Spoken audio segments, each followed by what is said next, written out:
What's up, everybody? Welcome to Cracker Hunters. I am, of course, Carolina Hitman, and we have another NECA figure to review for you today. And today is going to be the City Hunter from Predator 2.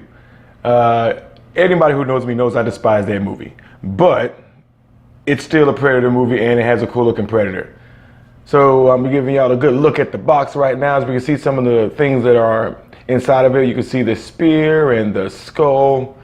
So, I mean, all around good packaging, of course, as always. That's all the NECA figures I've had so far. They come in really good package.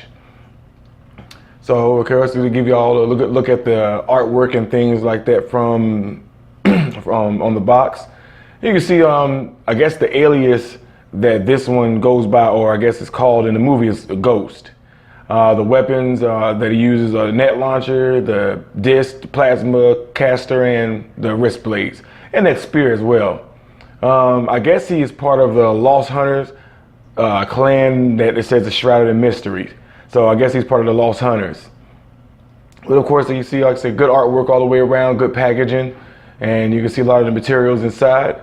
So I think this is going to be an awesome one to talk about. And it looks like the color and everything is good. So let's crack this bad boy open and see what it's all about.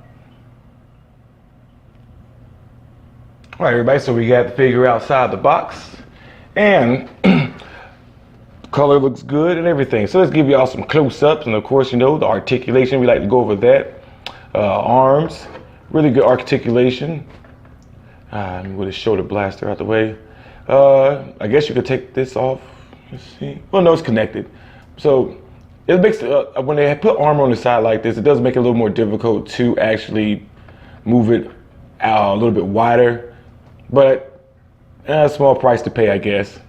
But as you can see, full 360 rotation on the elbows and the hands. Moving out like this.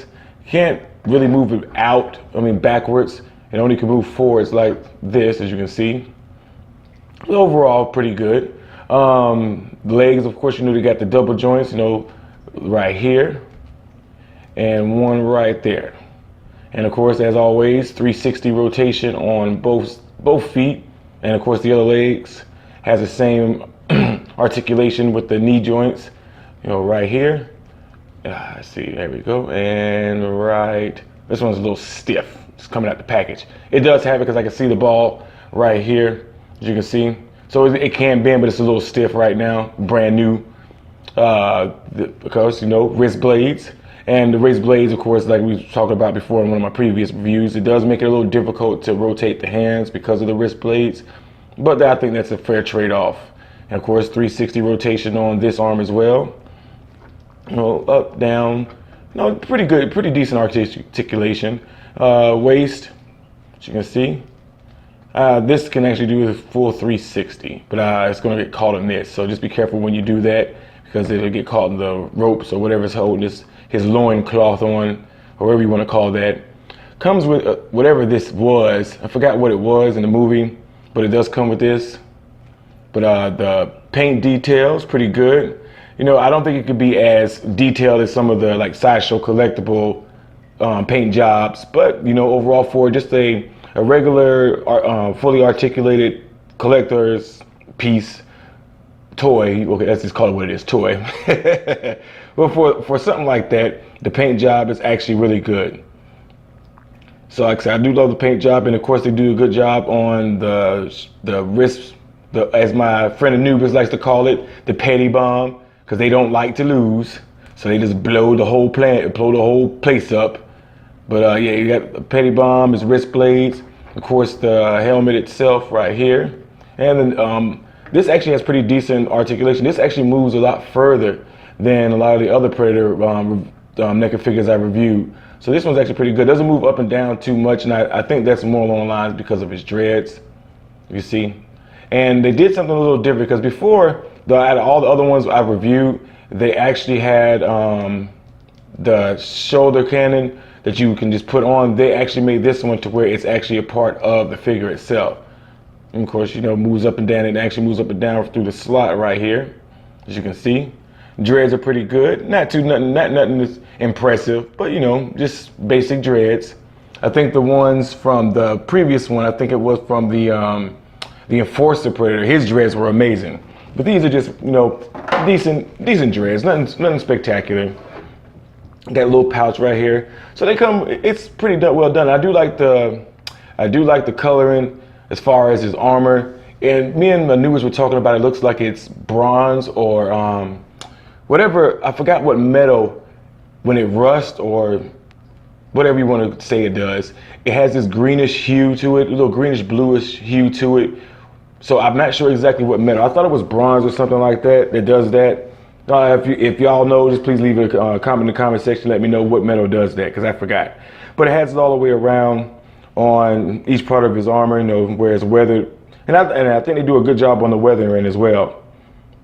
So like so overall, man, paint application and the figure itself, I've never liked the helmet that this particular Predator has. I never liked it. Even when the movie was out, I just don't like that helmet. I don't like the look of it. But it still looks like the movie's version, so I can't really complain about it.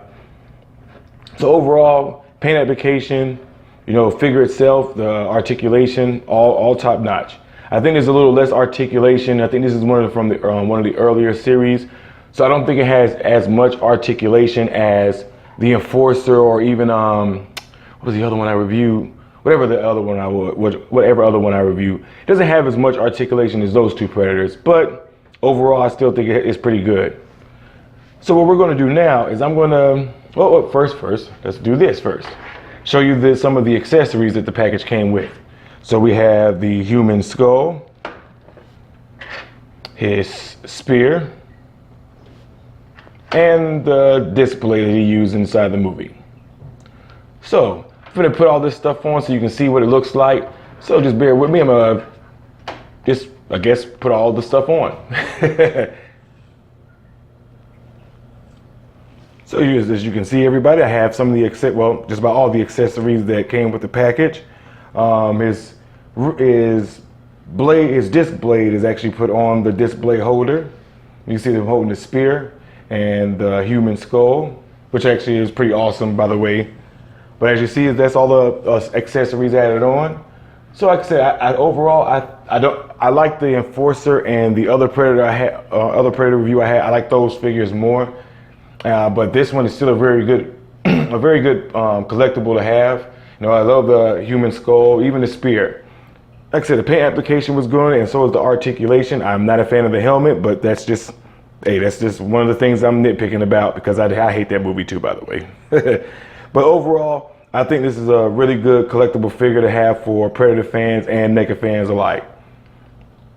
So everybody, that's the end of the review today. I thank you for joining me. Don't forget to like and subscribe. Hit that bell notification button to get notified of our future videos. But I'm Carolina Hitman. Thank you for joining Cracker Hunters. We'll see y'all next time. Peace.